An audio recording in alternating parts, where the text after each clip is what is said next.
És l'Scrabble de tota la vida, però traslladat a les tauletes i telèfons intel·ligents. L'al·licient és poder jugar en qualsevol lloc i a qualsevol hora contra d'altres usuaris, per torns i en partides simultànies que es poden allargar dies. És el pique a veure qui guanya, jo més punts, jo faig un triple, tu una doble, i així, doncs mira, així estic de viciada ara. Amb 2 milions d'usuaris, Apalabrados és una de les aplicacions mòbils més descarregades. El seu èxit ha sorprès fins i tot a l'empresa argentina que l'ha creat.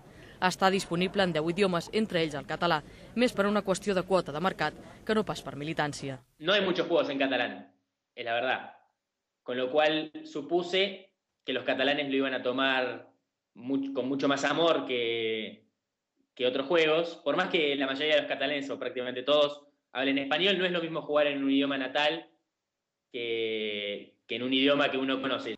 I les més de 500.000 paraules en català admeses al joc provenen d'una llista que va fer aquest informàtic militant de Softcatalà, que es preparava per a una competició d'Scrabble. Té errors, alguns coneguts.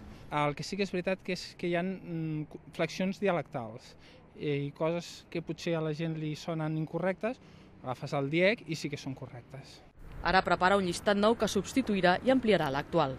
I com en tots els jocs, feta la llei, feta la trampa, una empresa badalonina ha creat un programa a mida per als que busquen dreceres. Només cal introduir les lletres que tenim pendents de col·locar. El programa el que et dona és totes les combinacions de paraules que pots generar a partir d'aquella combinació de fitxes, més les que tinguis al costat amb què combinar-les. En 15 dies, 30.000 tramposos han visitat el web i aviat ho tindran més fàcil, així que surti l'aplicació per a mòbils.